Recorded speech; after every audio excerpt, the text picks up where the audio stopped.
BRS MLA Harish Rao మాట్లాడుతున్నారు, live చూద్దాం. మోటార్లు కాలుతలేవా, అదో గోస ఉచ్చుకుంటున్నాడు మళ్ళా. అంటే ఇవాళ ఒక్కటొక్కటిగా అర్థమవుతున్నది మనకు. ఇక రుణమాఫీ మొన్న ఏం చెప్పినప్పుడు ఎలక్షన్ అప్పుడు, ఇంకెవరైనా తెచ్చుకోని వాళ్ళు ఉంటే జల్లి ఉరుకుర్రి, బ్యాంకుకు ఉరుకుర్రి, జల్లి తెచ్చుకోర్రి. ఇక 9 తారీఖు నేను రాగానే మొదలు సంతకం పెడతా, మొదలే రుణమాఫీ, ఇక మీ వాడితేనే ఉంటాయి బ్యాంకుల, జల్ది ఉరుకుర్రి అన్నాడా లేదా?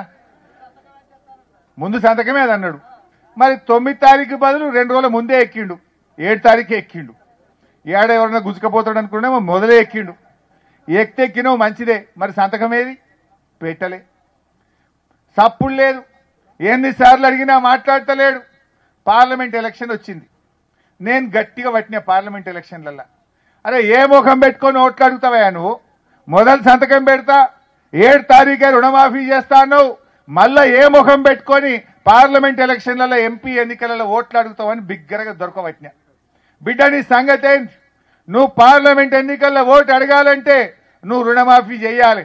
నువ్వు రుణమాఫీ చేస్తావా చెయ్యవా అని గట్టిగా పట్టినా. నేను తిట్టుడు పెట్టినా, రోజు తిట్టుడు పెట్టినా.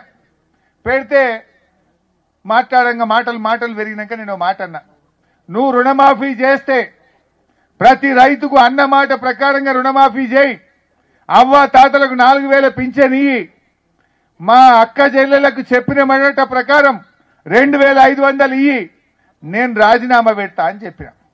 ఇయ్యకపోతే నువ్వు పెడతావా రాజీనామా అన్నా. నేనేమన్నా, నా ఒక్కనికి ఎమ్మెల్యే పదవి కంటే మా అక్క చెల్లెలకు నెలకు 2500 వస్తే నాకు సంతోషం. నా ఒక్కనికి ఎమ్మెల్యే పదవి కంటే మా రైతులందరికీ రుణమాఫీ అయితే నాకు అందులో సంతోషం ఉంటుంది. నా ఒక్కరికి ఎమ్మెల్యే పదవి కంటే మా ముసలోళ్ళకి కేసీఆర్ 200 ఉంటే 2000 చేసిండు, నువ్వు 4000 చేయరా బిడ్డ, అవ్వా తాతలకు 4000 వస్తే నాకు సంతోషం, నేను అవన్నీ వస్తే నేను వదిలిపెడతా ఎమ్మెల్యే అని చెప్పిన. నువ్వు విడిచిపెడతావా చేయకపోతే అన్న. సవాల్ తయారన్నాడు, మంచిదన్నాడు, ఓకే అన్నాడు. మరి ఏం చేసిండు? 15 ఆగస్టు వరకు ఎంతమందికి చేసిండ్రో మీకు తెలిసింది. చేస్తకి ఇంతమంది వస్తారా? అగిడికి ఒక్క నంగునూరు మండలంలోకి ఇంతమంది వస్తారా? మీరే ఆలోచించండి. మొదలేమో 49,000 కోట్లు మాఫీ చేస్తామన్నారు, తర్వాత 31,000 అన్నారు. చేసింది ఎంత అంటే 17,000. 49కి వెళ్ళి 31 వచ్చింది, 31కి వెళ్ళి 17,000 కోట్లకు వచ్చింది. నేను నంగునూరులో లెక్కలు líపించిన, అసలు ఎంతమందికి అయిందే మా నంగునూరులో అన్న. ఈ నంగునూరులో దాదాపు 11,000 మంది రైతులు అప్పు తెచ్చుకున్నారు. అయింది ఎంతమందికి అంటే 5,102 మందికి అయింది. అయినోళ్ళు తక్కువ, కానోళ్ళు ఎక్కువ.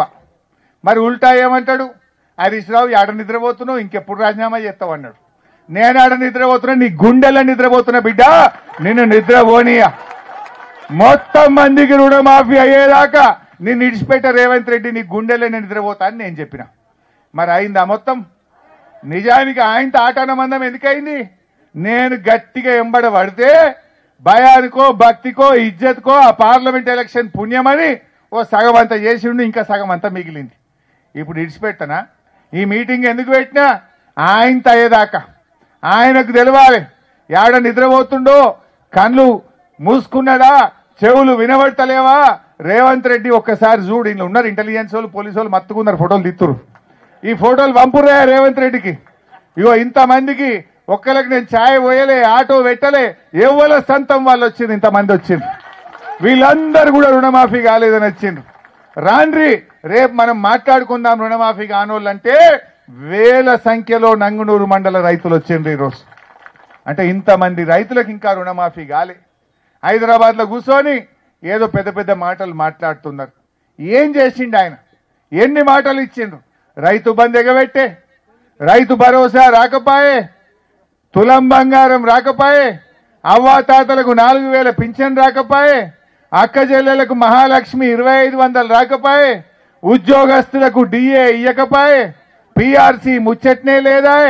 అంతా మోసమే కదమ్మా, అన్ని అబద్ధాలే. 6 గ్యారంటీలు అన్నారు, బాండ్ పేపర్లు వంచిండ్రు, ఇక చేస్తాము అగ చేస్తామన్నారు. అయిందా రుణమాఫీ? ఇవాళ ఒక ఆయన కలిసిండు నాకు. మన నిన్న సిద్దిపేటలుంటే ఎల్లారెడ్డి అని ఒక రైతు వచ్చిండు, ఇబ్రాహీంపూర్ ఊరు ఆయనది. ఎల్లారెడ్డి ఇబ్రాహీంపూర్ వచ్చిన రుణమాఫీ కాలేదు సార్ అన్నాడు. ఎందుకు కాలే ఎల్లన్నా అన్న. మరి వ్యవసాయ శాఖ అధికారుల దగ్గర పోయినావా, ఏమన్నారు ఎల్లన్నా అన్న. ఏమంటున్నారు సార్, వాళ్ళు నా భార్య పేరు తెమ్మంటుండ్రు అన్నాడు. అంటే మరి ఇవ్వకపోయినావే నేనన్నా, నాకు తెలియక. నేను పెళ్ళే చేసుకోలేదే అన్నాడు. నీకు ఎన్ని ఏండ్లు ఉంటాయంటే 51 ఏండ్లు ఉన్నాయట. ఆయన ఎల్లారెడ్డి ఇబ్రాహీంపూర్ ఊరు, 51 ఏండ్లు ఉన్నాయి ఎల్లన్నకు. ఆయన పెళ్లి చేసుకోలేదట ఎందుకో. ఇప్పుడు వాడు రుణమాఫీ చేయరా అంటే నీ భార్య పేరు తేపో అంటుండు. ఇప్పుడు నాకెవడు పిల్లనిస్తాడు సార్, నా భార్య ఎడికెళ్ళి రావాలి, నా రుణం ఎప్పుడు మాఫీ కావాలని ఆ ఎల్లన్న పరిశాన్ అవుతుండు. ఇప్పుడు ఆ ఎల్లారెడ్డికి పిల్లనెవడు ఇవ్వాలి, భార్యని ఆడికెళ్ళి తేవాలి, ఆయనకు రుణమాఫీ ఎప్పుడు కావాలి. ఇగో భార్య లేదని ఎల్లారెడ్డికి రుణమాఫీ ఎగబెట్టిండు. ఒక ఆయన గోపులాపూర్ పిల్లగాడు హరీష్ అని ముదిరాజ్ అబ్బాయి, 30 ఏండ్లు ఉంటాయి ఆ పిల్లగానికి. ఆ పిల్లగానికి కూడా ₹1,00,000 రుణం ఉంది, అప్పు ఉన్నది. బ్యాంకుకు పోతే రుణమాఫీ కాలేదన్నారు. ఎందుకు కాలేదంటే నీ భార్య పేరు రేపు అన్నాడు. అరే నాకు ఎవడు పిల్లనిత్తలేడే, 30 ఏండ్లు వచ్చినాయి, నేను దుబాయ్లో పోయి పనిచేస్తున్నా, ₹4 సంపాదించి ఊళ్ళో ఇల్లు గిట్ట కడితే ఎవడన్నా పిల్లనిత్తడేమో అని నేను దుబాయ్లో పనిచేస్తున్నా. ఈ రేవంత్ రెడ్డి రుణమాఫీ చేస్తాడంటే వచ్చినేమో ₹1,00,000 తీసుకుందామని నేను దుబాయ్కి వెళ్ళి టికెట్ పెట్టుకొని వచ్చినా ఈ టికెట్ పైసలు ఖరాబ్ అయిపోయాయి, ఈ అప్పు మాఫీ కాలేదని ఆయన నెత్తంతా నోరంతా కొట్టుకొని నా దగ్గరికి వచ్చిపోయింది. చాట్లపల్లి హరీష్ ఆయన పేరు. పాపం ఆయనకు దుబాయ్కి వెళ్ళి వచ్చినట్టుగా రుణమాఫీ అయింది, పడ్డేమో బ్యాంకులో తీసుకుపోదామని ఆయన వచ్చిందట. వస్తే ఈడ రుణమాఫీ కాలే. ఎందుకు కాలేదు అంటే నీ భార్య పేరు రేపు అంటున్నట.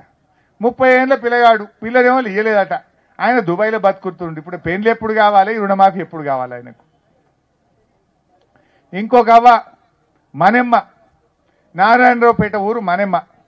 మొన్న నేను సిద్దిపేట ఉంటే ఇంటికి వచ్చింది. బిడ్డ నా రుణమాఫీ కాలేదు అన్నది.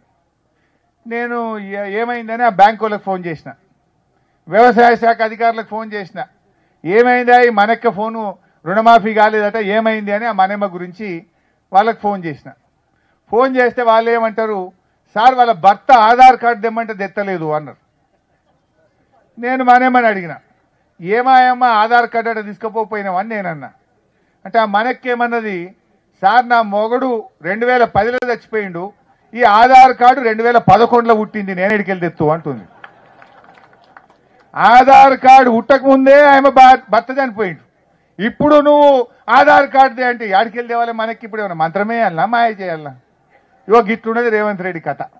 అంటే ఏవో ఒక కుంటి సాకులు పెట్టి, అబద్ధాలు చెప్పి, 31 సాకులు పెట్టి ఒకరికి రుణం మాఫీ అయితలేదు.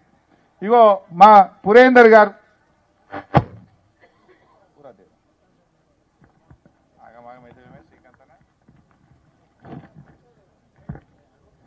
సంగు పురేందర్ అని మన సిద్ధన్నపేట, ఇప్పుడు ఆయన కాగితం ఇచ్చిపోయిండు, నాకు 68,000 అప్పు ఉన్నదే, నాది కాలేదు.